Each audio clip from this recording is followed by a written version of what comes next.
다음 달 3일 대선을 앞둔 미국에서 사전투표 열기가 고조되는 가운데 투표소 현장 곳곳에서 투표 방해 행위가 발생해 마찰을 빚고 있습니다. 전국적으로 아시안 혐오 범죄가 증가하고 있는 가운데 브루클린의 한 지하철역에서 아시안 일가족이 무차별 폭행당한 사건이 발생했습니다. 지난달 남가주 지역의 주택 중간가와 주택 매매율이 가파르게 늘어나 부동산 시장이 화랑세를 이어갔습니다. LA 카운티가 지난 6일부터 학교 대면 수업 웨이버 신청을 받기 시작한 이후 4군데 학교가 저학년 학생들의 대면 수업 웨이버를 받았습니다. 캘리포니아주가 마사지 팔러와 왁싱샵, 태투샵 등 모든 퍼스널 케어 서비스 업종에 실내 영업 재개를 허용했습니다. 가주 당국이 대형 테마파크 위치한 카운티의 방역 티어가 옐로우로 완화되면 테마파크의 재개장을 허용할 것이라고 발표했습니다. 코로나 팬데믹 속 폭넓은 보급되어 온 온라인 화상회의 플랫폼 줌이 미주 한인사회에서도 이제 젊은 층은 물론 시니어층의 일상생활로도 파고들었습니다. 미국의 다음 달 3일 대선을 앞두고 진행되는 사전투표 참여자가 4천만 명이 넘어선 가운데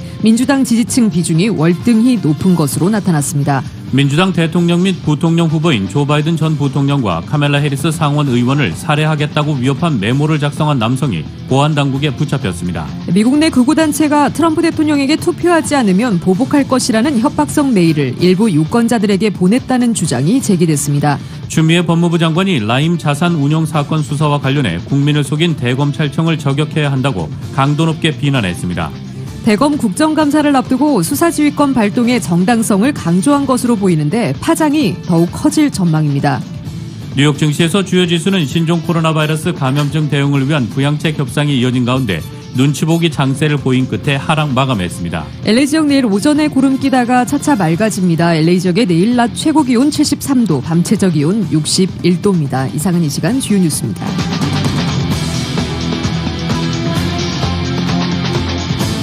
이 시간 주요 뉴스는 공항에서부터 목적지까지 모바일 체크인과 첨단 공기순환 시스템을 통해 안전한 기내 환경과 여행을 제공하는 아시아나항공 제공입니다.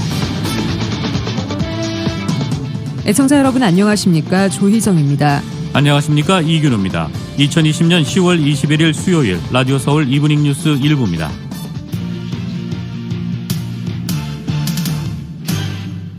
일부 첫 소식 전해드리겠습니다.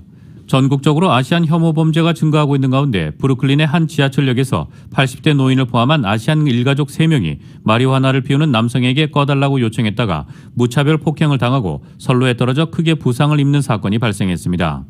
뉴욕시경에 따르면 브루클린시 노선 클린턴 워싱턴역에서 아시안 82세 할아버지와 그의 아내인 73세의 할머니, 30살의 손자 등 일가족이 함께 열차를 기다리는 중 마리화나를 피우고 있는 한 남성을 발견했습니다. 손자는 지하철역 내에서 마리화나 피우는 남성에게 꺼줄 것을 요청하자 다짜고짜 이 남성은 손자의 얼굴을 때리고 무차별 폭행을 이어갔습니다. 손자를 보호하기 위해 나선 할아버지도 이 남성에게 얼굴을 가격당했습니다.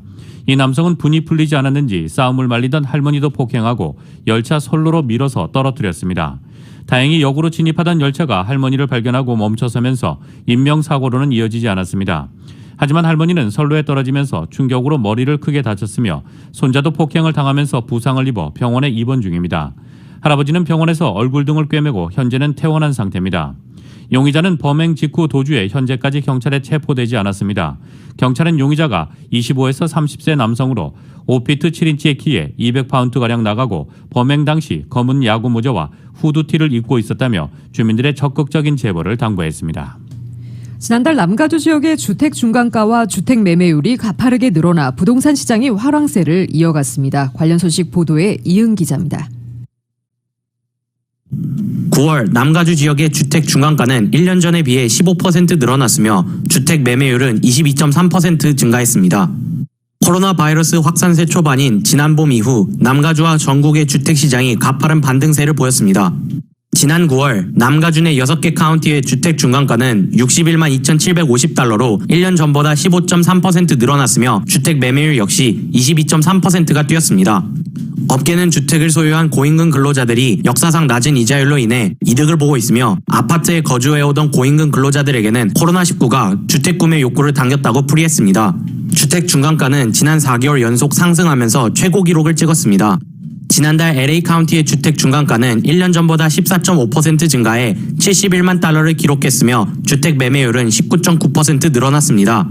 오렌지 카운티의 주택 중간가는 1년 전보다 8.6% 증가한 78만 5천 달러를 기록했으며 매매율은 29.8% 늘어났습니다.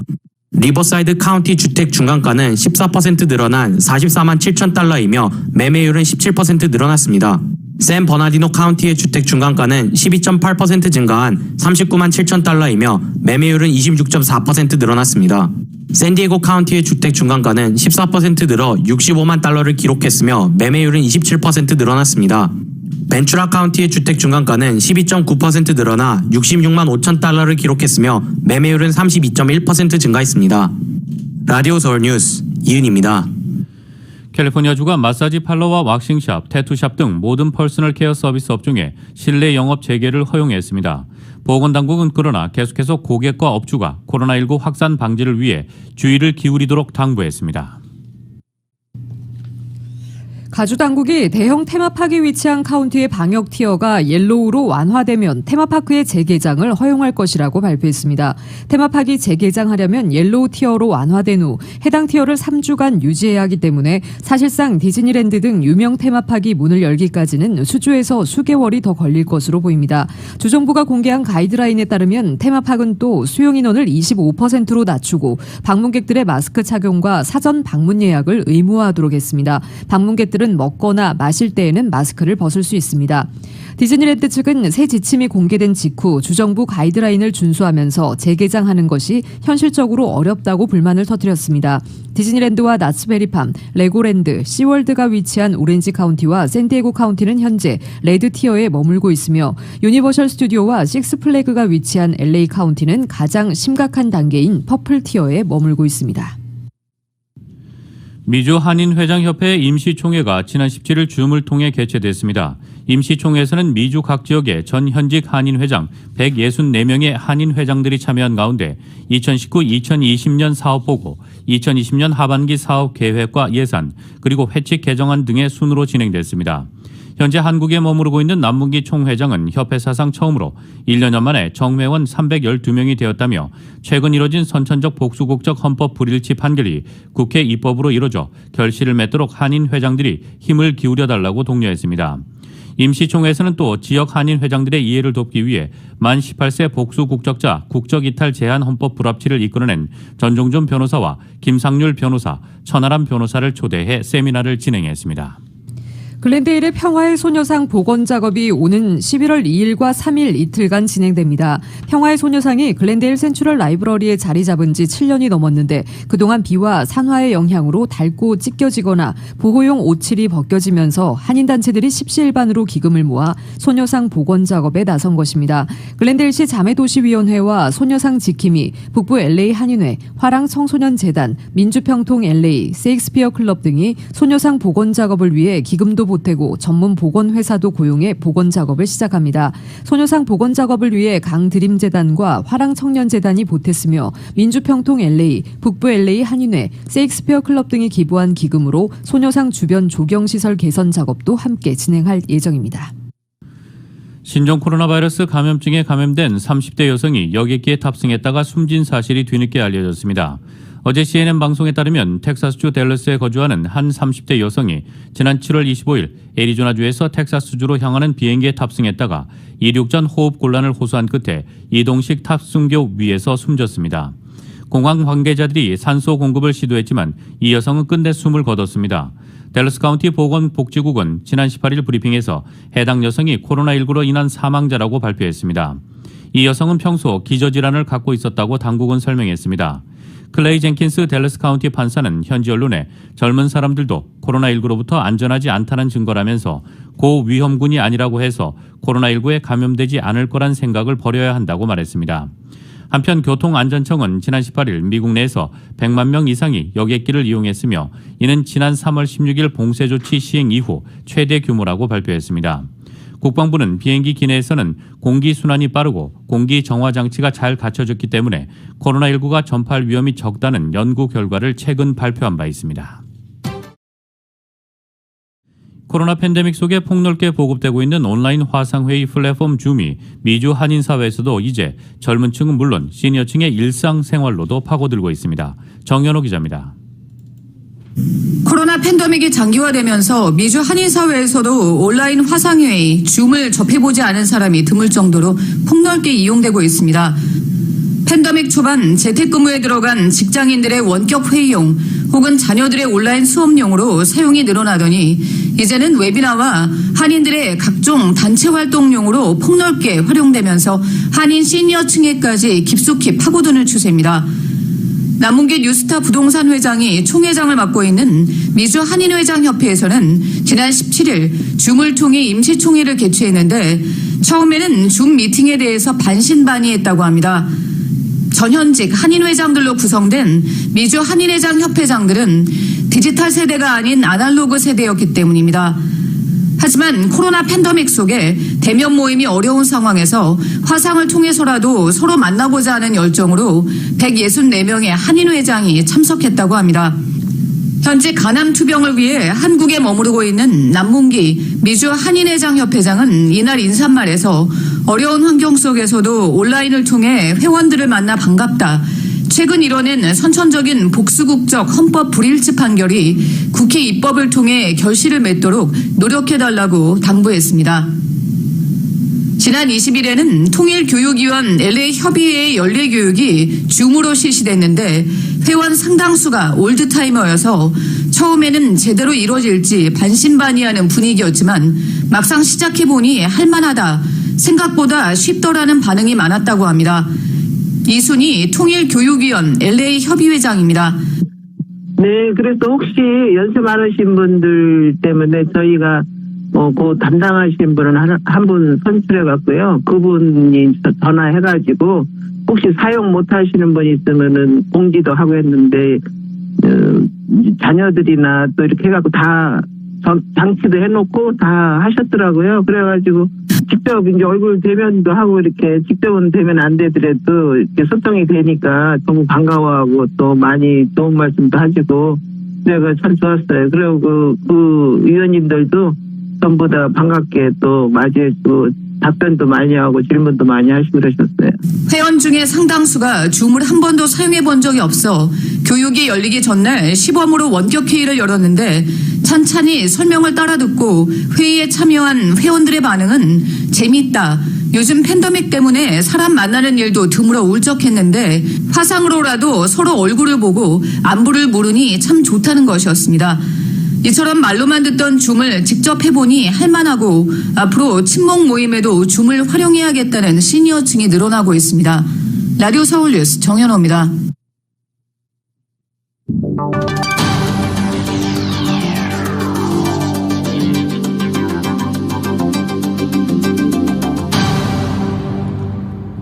이어서 미국 소식 전해드리겠습니다. 다음 달 3일 대선을 앞둔 미국에서 사전투표 열기가 고조되는 가운데 투표소 현장 곳곳에서 투표 방해 행위가 발생해 마찰을 빚고 있습니다. 미국의 투표는 크게 우편투표와 사전 현장투표 등 사전투표와 선거 당일 현장투표 등 두 종류로 나뉩니다. 현재 주별로 우편투표와 사전 현장투표가 이루어지는데 이런 사전투표는 민주당 지지층이 대거 참여하는 게 대체적인 평가입니다. 신종 코로나 바이러스 감염증 확산을 우려한 민주당 지지층이 사전투표로 몰리고 있다는 것입니다. 반면 공화당 지지층은 선거 당일 현장투표를 선호하는 것으로 알려졌습니다. 이렇다 보니 주로 트럼프 대통령 지지층이 사전투표를 방해하는 행위가 빈발하다는 것이 대체적인 보도입니다. 이 워싱턴 포스트에 따르면 사전투표가 시작된 첫 며칠간 최소 14개 주에서 수십 건의 부적절한 선거운동과 유권자 협박에 관한 고발이 이루어졌습니다. 일례로 캘리포니아주 네바다시티에서는 이달 초 트럼프 지지층의 집회 도중 승용차와 트럭에 탄 열성 지지자들이 한 관공서 주차장에 몰려들었습니다. 300명가량은 음악을 틀고 확성기로 소리를 질렀습니다. 이 관공서는 우편투표 수거함이 설치된 곳이자 사전 현장 투표가 이뤄지는 장소로서 유권자는 이들을 헤쳐나가 투표를 해야 했고 일부는 협박받는 느낌이었다고 밝혔습니다. 지난주 테네시주 핸더슨빌의 한 사전투표소에서는 트럼프 깃발을 꽂은 트럭 행렬이 음악을 틀어놓는 일도 있었습니다. 또 플로리다주 포트 로드데일의 사전투표소가 설치된 한 쇼핑몰에서는 지난 19일 마스크를 착용하지 않은 사람들이 소리를 지르며 행진해 경찰이 마스크 착용을 요구하는 일이 벌어졌습니다. 투표소 인근의 완충지대 밖에서도 이 불미스러운 일도 벌어지고 있습니다. 노스캐롤라이나주 랜돌프에서는 공화당 자원봉사자가 민주당 조 바이든 대선 후보의 간판을 철거하고 완충지대 내에서 유권자들과 접촉했다는 주장이 나왔습니다. 이 같은 주 크레이븐 카운티 한 투표소에선 완충지대 밖에서 한 트럼프 지지자가 정치 구호를 외치고 트럼프 대통령의 유세를 크게 틀어놓았습니다. 하지만 법적으로 유권자 협박이 아닌 한 이를 제지할 수단이 마땅치 않다는 게 당국자의 하소연입니다.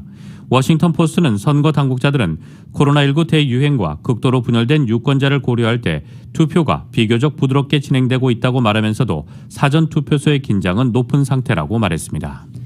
미국 대선 전 마지막으로 열리는 오늘 내일 TV 토론에는 한 사람이 말할 때 다른 쪽 마이크를 끄는 규정이 적용됩니다. 지난달 29일 있었던 첫 TV 토론이 끼어들기로 난장판이 되면서 도입된 규정입니다. 토론 내내 그런 것은 아니고 15분씩 6가지 주제로 토론하면서 각 후보가 2분씩 입장을 밝힐 때 적용됩니다. 조 바이든 민주당 대선 후보는 환영한다는 입장입니다. 위스콘신주 밀워키 지역방송과의 인터뷰에서 좋은 아이디어라고 보며 서로 방해하지 못하게 하는 제한 조치가 더 있어야 한다고 생각한다고 말했습니다.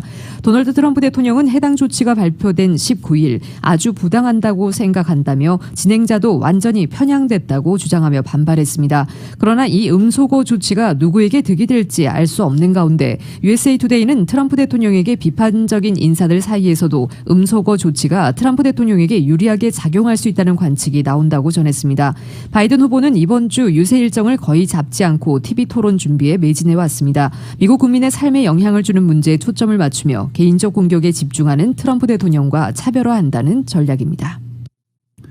민주당 대통령 및 부통령 후보인 조 바이든 전 부통령과 카멜라 해리스 상원 의원을 살해하겠다고 위협한 메모를 작성한 남성이 보안당국에 붙잡혔습니다.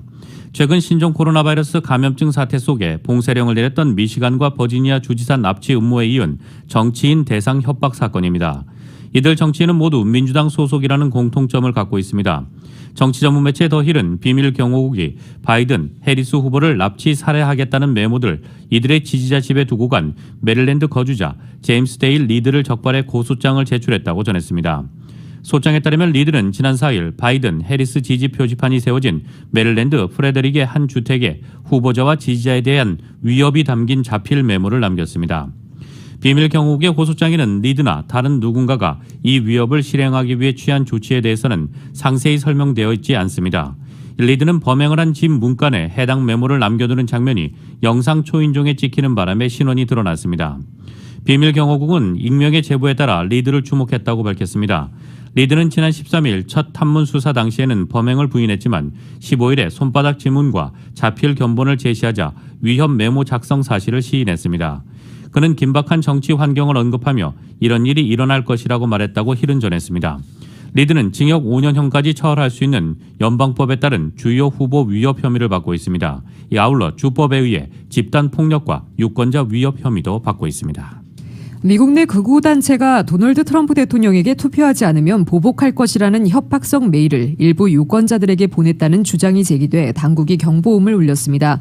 워싱턴 포스트와 CNN 등에 따르면 펜실베니아, 애리조나, 알래스카, 플로리다의 일부 유권자들이 대선에서 트럼프 대통령에게 투표하라고 경고하는 위협 이메일을 받았습니다.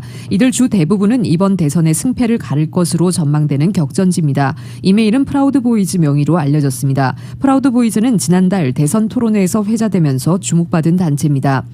의문의 이메일에는 당신은 대선에서 트럼프에게 표를 던져야 하며 그렇지 않으면 당신을 추적할 것이라는 내용이 담겼습니다.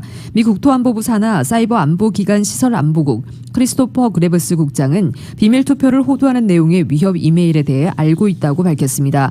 프라우드 보이즈 측은 즉각 해당 내용을 부인했습니다. 프라우드 보이즈 리더인 엔리크 테리오는 그들 단체가 이메일에 책임이 없다고 밝혔다고 정치 전문 매체 더 힐이 전했습니다. 미국의 다음 달 3일 대선을 앞두고 진행되는 사전투표에서 민주당 지지층의 파란 물결이 일고 있습니다. 파란색은 미국의 민주당의 상징색입니다. 이는 민주당에 유리한 신호지만 대선 승리까지 이끌 만한 현상인지를 놓고선 의견이 갈리고 있습니다. 오늘 마이클 맥도널드 플로리다대 교수가 구축한 선거 예측 사이트에 따르면 현재 4,113만 명이 우편투표와 사전 현장 투표 등 사전투표를 마쳤습니다. 우편 투표와 사전 현장 투표 참여자는 각각 2,958만 명, 1,155만 명으로 집계됐습니다. 이 중 우편 투표의 경우 미국 50개 주 가운데 자료 활용이 가능한 47개 주를 취합한 것입니다. 올해 우편 투표 신청자는 8,454만 명에 달합니다. 지금까지 사전투표 참여자는 2016년 대선 때 4,701만 명에서 87.5%에 달하는 수준입니다. 투표일까지 13일이나 남아있어 4년 전보다 훨씬 많은 사전투표가 이뤄질 것으로 예상되고 있습니다. 또 현재까지 사전투표자는 2016년 전체 투표자 1억 3,884만 명 기준으로는 29.6%에 해당합니다. 사전투표 참여자 중 민주당 지지층의 비중이 월등히 높다는 것도 특징입니다. 이 사전투표 유권자의 지지정당 정보를 공개한 19개 주를 분석한 결과 이들 주에서 모두 1,912만 명의 투표에 참여했습니다. 이 중 민주당 지지층은 52%, 994만 명으로 전체 절반을 넘었고 공화당 지지층이 26%로 민주당의 절반 수준이었습니다. 무당층이 21.3%, 소수정당 지지층이 0.6%로 나타났습니다. 이 반면 사전투표 급증이 꼭 민주당에 유리하다고만 볼 수 없다는 반론도 나오고 있습니다. 투표 열기는 민주당뿐만 아니라 공화당에서도 영향을 미칠 수 있고 실제로 텍사스나 미시간 등 경쟁이 치열한 지역에서는 사전투표에 참여한 공화당 지지층의 비율 역시 높다는 것입니다. 또 애초 대선일 현장 투표에 참여할 민주당 지지층이 코로나19 사태로 인해 사전투표로 날짜만 조정한 경우가 대부분이라면 전체 민주당 득표수에는 큰 변화가 없을 수도 있습니다. CNN에 따르면 민주당의 분명한 조기 우위가 선거 당일 공화당 지지층의 물결로 인해 상쇄될지는 알 수 없다고 말했습니다. 마이크 폼페이오 미 국무장관이 한반도 종전선언이 북한 비핵화 과정에 포함된다는 취지로 말했습니다. 지난주 취임 후 처음으로 미국을 방문한 서훈 국가안보실장이 종전선언 문제는 비핵화 협상에서 항상 논의 대상이었다고 밝힌 것을 확인한 것으로 보입니다. YTN의 보도입니다. 폼페이오 장관이 지난달 문재인 대통령이 유엔 총회 연설에서 언급한 종전선언과 관련해 미국 정부의 입장을 내놨습니다. 북한 비핵화와 관련된 일련의 이슈들을 바라보는 미국의 방식에는 전혀 변화가 없다고 밝혔습니다. 이슈에는 북한 주민의 더 밝은 미래와 남북한 사이의 상태를 바꿀 문서들을 분명히 포함한다고 강조했습니다. Suite of issues with respect to denuclearization of North Korea, a brighter future for the North Korean people, which would obviously include documents that would change the status between North and South Korea. There's been no change in the way the United States thinks about this. 현재 정전협정 상태인 한반도 상황을 바꾸는 과정에 종전선언 등이 포함될 것이라는 언급입니다. 이는 지난주 워싱턴을 방문한 서훈 국가안보실장이 종전선언 문제를 두고 한미 간 이견이 없다고 말한 것을 미국 고위당국자가 직접 확인한 셈입니다. 서 실장은 종전선언 문제가 새로운 것이 아니고 비핵화 협상 테이블에 항상 있었던 이슈라고 말했습니다. 그러나 이제까지 항상 협상 테이블 위에 올라와 있던 문제였고 그 부분에 대해서는 한미 간에 다른 생각이 있을 수가 없죠. 폼페이오 장관은 이어 북한과의 비핵화 협상 재개를 희망한다며 협상 테이블 복귀를 북한에 촉구했습니다. 그러면서 협상 테이블에서 궁극적으로 문재인 대통령이 말했던 것으로 이어질 수 있는 논의를 진지하게 시작할 수 있기를 희망한다고 말했습니다. 이에 따라 미국의 대선 이후 북미 간 비핵화 협상 재개와 함께 한반도 종전선언 문제도 실현 수준까지 이어질 정도로 논의가 확대될지 주목됩니다. 워싱턴에서 YTN 강태욱입니다. 미국에서 신종 코로나 바이러스 감염증이 재확산하는 가운데 1주에서 2주 뒤면 하루 신규 환자가 7만 명을 넘기고 유럽처럼 신규 환자가 급증할 것이라고 보건 전문가들이 경고하고 나섰습니다. 베일러 의과대학 국립열대의학대학원의 피터 호테즈 원장은 다음 주 또는 그 다음 주면 미국에서 하루 신규 코로나19 환자가 최대 7만 명을 기록할 수 있다고 밝혔습니다. 호테즈 원장은 또 이 수치가 그 이후로도 계속 상승할 수 있다고 말했습니다. 존스 홉킨스 대학 통계에 따르면 미국에서는 오늘 6만 315명의 신규 환자가 나왔습니다. 또 7일간의 하루 평균 신규 환자 수도 약 5만 9,500명으로 집계되며 6만 명 선에 바짝 다가섰습니다. 이는 약 40일 전과 비교해 73% 증가한 것이자 8월 3일 이후 최고치입니다. 하루 환자 7만 명은 미국에서 코로나19 신규 환자가 정점에 달했던 7월 중하순의 수준입니다. 하루 신규 환자가 가장 많이 나온 것은 7월 16일로 하루 새 7만 7,362명이 코로나19 양성 판정을 받았습니다. 이 FDA 국장인 스콧 고틀립 박사는 CNBC에 나와 미국의 코로나19 상황이 유럽보다 2, 3주 뒤처져 있는 것 같다며 따라서 환자가 급속히 가속화하는 것을 보게 되는 시기에 돌입할 때까지 약 일주일 남은 것 같다고 말했습니다. 주지사들은 다시 규제의 고삐를 재고 있습니다. 제이비 프리츠커 일리노이 주지사는 오늘 일부 지역에서 술집, 식당의 실내 영업을 금지하고 야외 영업도 밤 11시까지만 허용하는 등 더 강력한 코로나19 확산 억제 조치를 시행한다고 밝혔습니다. 뉴멕시코주도 14일 4차례 코로나19 환자를 발생한 신고한 기업체, 점포는 2주일간 문을 닫도록 하는 조치에 들어간다고 발표했습니다.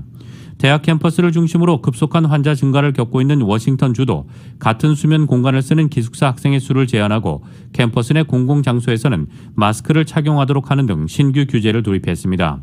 존스홉킨스 대학은 오늘 미국의 코로나19 확진자 수를 829만 4,695명, 사망자 수를 22만 1,460명으로 각각 집계했습니다. 중국에서 근무했던 미국 외교관과 가족들이 극초단파 공격으로 의심되는 괴질에 시달린 사실이 뒤늦게 알려졌습니다. 뉴욕타임스는 오늘 2018년 중국에서 일했던 미국 대사관 직원과 가족 중 최소 15명이 미국으로 철수해 펜실베니아 대학 뇌손상 치료센터에서 치료를 받았다고 보도했습니다. 이 의료기관에는 쿠바의 수도 아바나에서 근무 중 뇌가 손상된 미국 대사관 직원 44명도 등록됐습니다. 뉴욕타임스는 중국에서 근무했던 미국 대사관 직원들이 보인 증상은 2017년 쿠바 아바나의 미국 대사관 직원들이 겪었던 증상과 동일하다고 전했습니다. 공군 복무 경력이 있는 한 외교관의 가족이 직접 장비로 조사한 결과 광저우의 거주지에선 극초단파가 검출됐습니다. 이에 따라 국무부는 2018년 5월 증상을 호소하는 외교관들과 가족을 일단 미국으로 철수시켰습니다. 뉴욕타임스는 트럼프 행정부가 2018년 당시 무역과 북핵 협상 등 중국 정부의 협조를 받아야 할 현안이 많았기 때문에 의도적으로 외교관의 피해를 외면한 것이라는 주장을 전했습니다. 미국 연방정부와 산하기관을 감시하는 특별조사국도 국무부의 대응에 문제가 있다는 판단 아래 조사에 나섰습니다.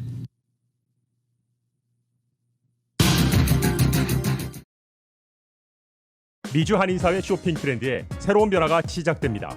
미주 한인들을 위한 아마존 스타일의 홈쇼핑이 탄생했습니다. 최신 트렌드에 맞는 발빠른 상품 업데이트로 언제든 최신 상품의 쇼핑이 가능하고 까다롭고 엄격한 제품 선정을 통해 최상의 품질을 보장합니다. 인터넷이 어렵다고요? 친절하고 전문적인 고객 서비스에서 상담부터 결제까지 도와드립니다. 로그인 필요 없이 복잡한 주문 프로세스를 모두 없앴습니다. 이제 한국 제품 미국 내 쇼핑은 한국 홈쇼핑이 최고입니다.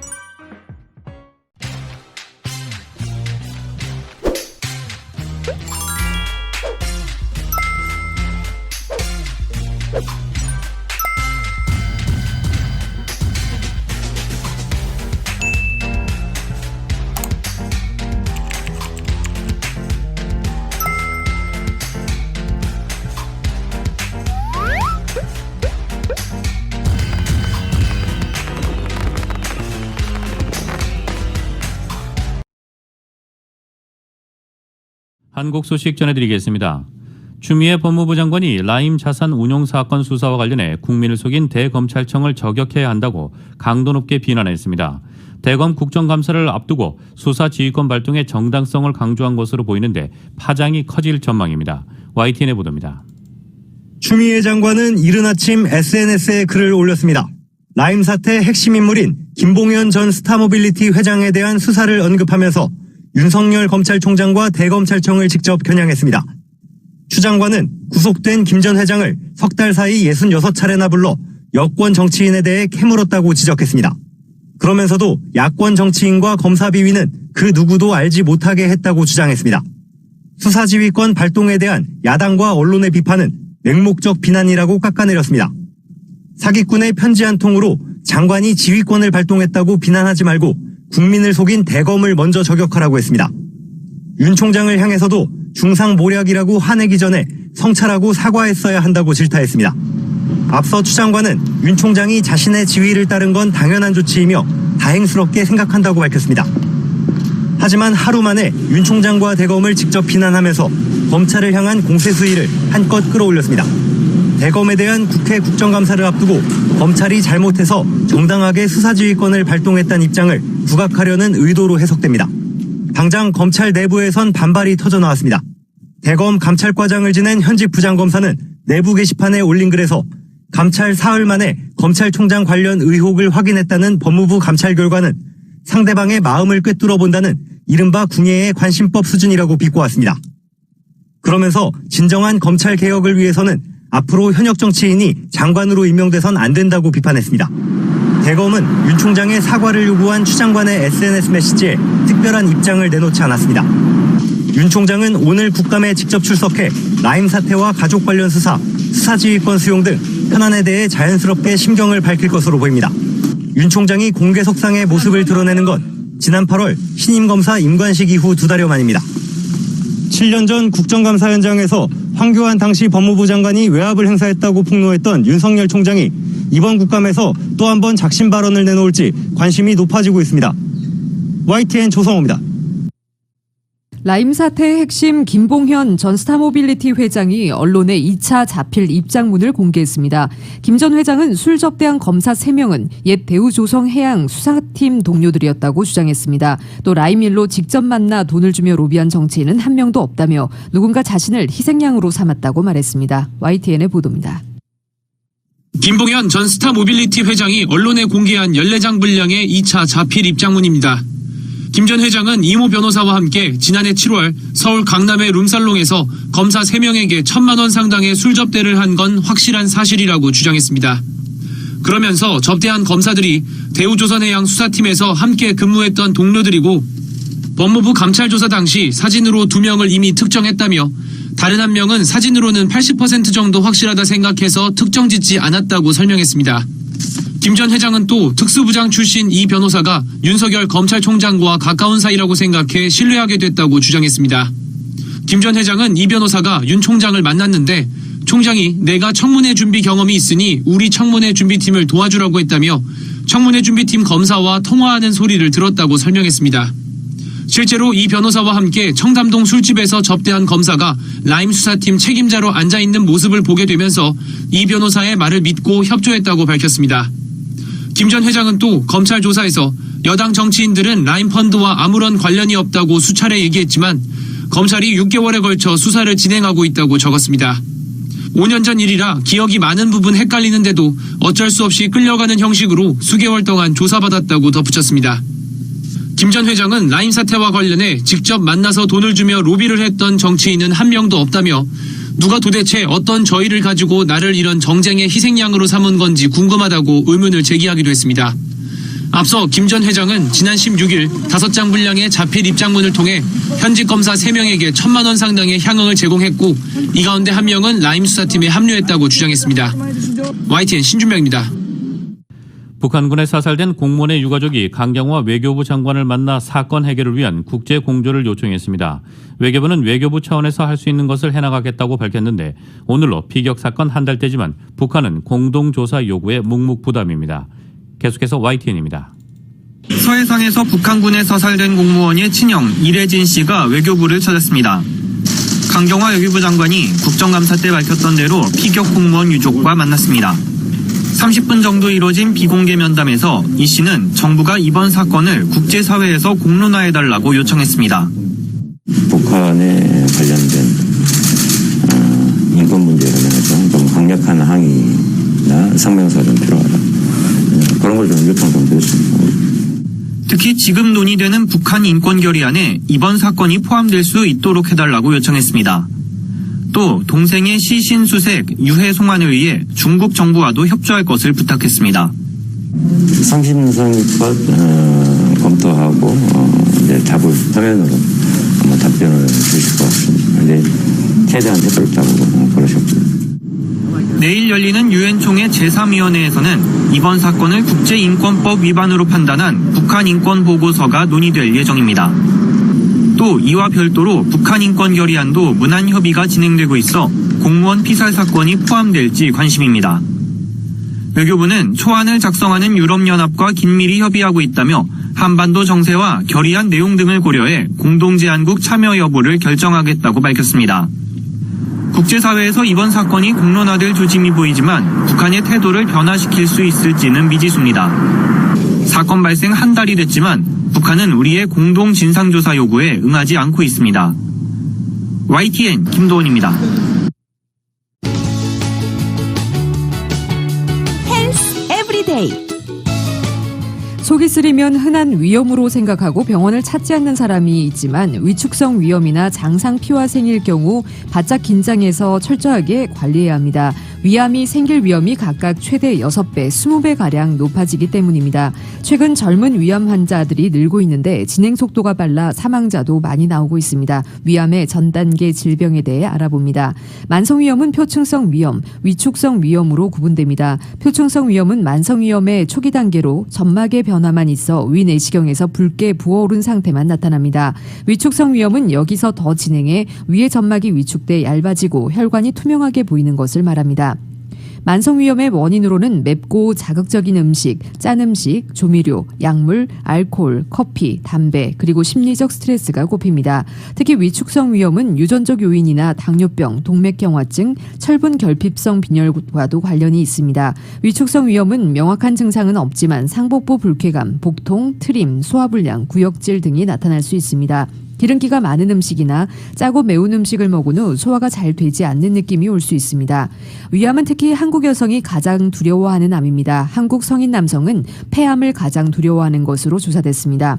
위암은 아주 초기라면 위를 자르지 않고 내시경으로 국소절제를 할 수 있습니다. 위암의 5년 상대 생존율은 76.5%지만 위에서 멀리 떨어진 장기에 전이된 경우 5.6%입니다. 늦게 발견하면 생존율이 뚝 떨어집니다. 위암도 초기에는 증상이 없어 조기 발견이 쉽지 않지만 정기적인 위 내시경과 함께 위암의 전 단계 질병을 관리하면 암 발생을 억제할 수 있습니다.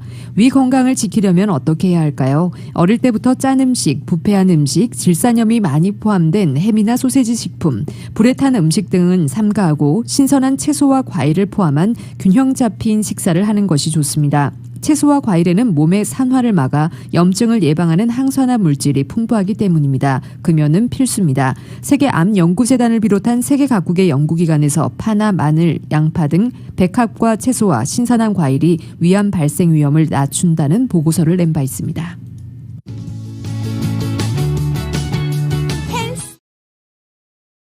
미주 한인사회 쇼핑 트렌드에 새로운 변화가 시작됩니다.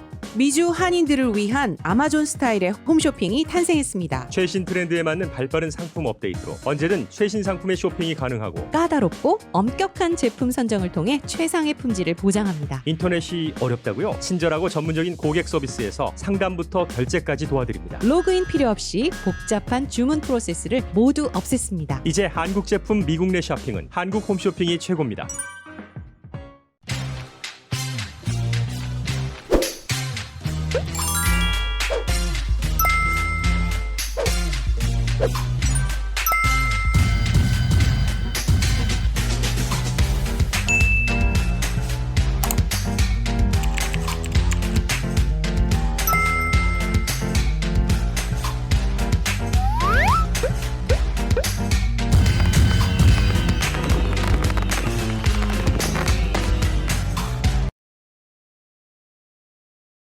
뉴욕 증시에서 주요 지수는 신종 코로나 바이러스 감염증 대응을 위한 부양책 협상이 이어진 가운데 눈치 보기 장세를 보인 끝에 하락했습니다. 오늘 뉴욕 증권거래소에서 다우지수는 전장보다 97.97포인트, 0.35% 하락한 28,210.82의 거래를 마쳤습니다. S&P 500지수는 전장보다 7.56포인트, 0.22% 내린 3,435.56에, 기술주 중심의 나스닥 지수는 31.80포인트, 0.28% 떨어진 11,484.69의 장을 마감했습니다. 미국의 재정부양책 협상이 이번 주까지 이어질 것으로 예상돼 주요 지수는 좁은 범위에서 상승과 하락을 반복했습니다. 다우지수는 장 초반 100포인트 이상 오르기도 했습니다. 전일 장 마감 후 예상에 미치지 못하는 실적과 가입자를 보고한 넷플릭스는 7% 가까이 급락했습니다. 반면 깜짝 실적 호조를 나타낸 스냅은 폭등세를 보였고 이날 장 마감 후 테슬라 등의 실적이 나옵니다. 뉴욕 증시 전문가들은 부양책에 관심이 쏠릴 수밖에 없다고 진단했습니다.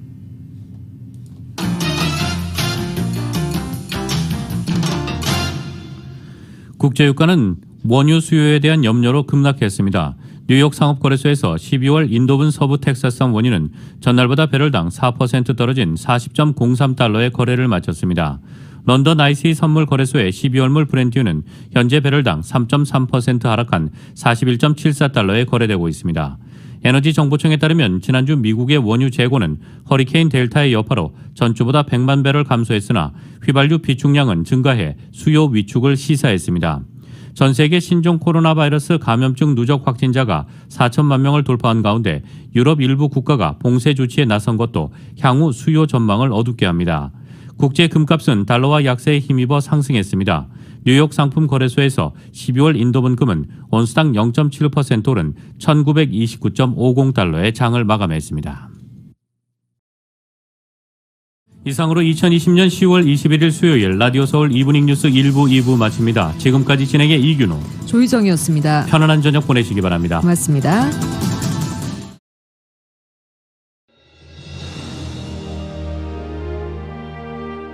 한인 커뮤니티의 소중한 친구이자 생활의 동반자 라디오 서울이 개국 28주년을 맞았습니다. 1903년 한인들이 하와이에 첫 발을 내디딘 이래로 미주 한인 커뮤니티는 지금껏 쉼없이 성장해 왔습니다. 부딪히고 좌절하고 힘겨울 때 우리에게 가장 큰 힘이 되어준 것은 서로를 향한 격려와 응원이었습니다. 한인 커뮤니티와 더불어 성장한 라디오 서울. 라디오 서울의 28년은 우리의 이민 역사와 맥을 같이 합니다. 세상의 모든 이야기를 담으려는 라디오 서울 방송은 우리가 함께 만드는 우리의 이야기입니다. 사람과 사람을 이어주는 라디오 서울 1650. 청취자와의 소통만으로 기뻤던 1992년. 그리고 28년이 지난 지금 라디오 서울은 멀티미디어 그룹으로 거듭났습니다. 1992년 첫 방송을 시작한 이후 FM 라디오, 모바일 서비스를 거쳐 보는 라디오, 라디오 서울 TV, 라디오 서울 유튜브, 한국 TV 채널, 한국 홈쇼핑 등 시대의 변화와 애청자의 요구에 부합하는 미래지향적인 라디오 서비스로 만들어가고 있습니다. 특히 코로나19 바이러스가 가져온 세계적인 팬데믹은 우리의 삶의 방식을 바꿨으며 다가올 미래에는 더욱 진화된 방송이 요구될 것입니다. 이에 라디오 서울 방송은 다가올 새로운 시대를 대비하여 N스크린 멀티 디바이스 방송으로 다시 태어났습니다. 때와 장소를 불문하고 어떠한 기기로도 듣고 볼 수 있는 방송이 라디오 서울이 추구하는 N스크린 멀티 디바이스 방송입니다. 24시간 늘 깨어있는 방송, 눈과 귀가 함께하는 방송, AM 1650, FM 106.3 라디오 서울 방송. 미국 내 다양한 이슈를 생생하게 전달하는 강혜신의 오늘의 미국. 기분 좋은 아침, 반짝이는 하루를 선사하는 이영돈 선우의 좋은 아침, 좋은 하루. 나른한 오후 활력을 전하는 싱글벙글쇼와 라디오 콘서트. 빠르고 정확한 뉴스, 지구촌 소식을 실시간 전하는 모닝뉴스와 이브닝 뉴스. 한국TV와 유튜브로 이원 방송하는 조희정의 한국 홈쇼핑 리뷰. 라디오 서울은 당신의 또 다른 가족입니다. 사람과 사람을 이어주는 방송, 들으면 행복해지는 라디오 서울. 지금까지의 28년이란 밑거름을 통해 앞으로 희망이 이루어지는 아름다운 세상을 만들어 가겠습니다. 라디오 방송의 한계를 넘어 N스크린 방송으로 더 멀리, 더 높이 세상 보는 눈을 키우는 최고의 방송, 라디오 서울.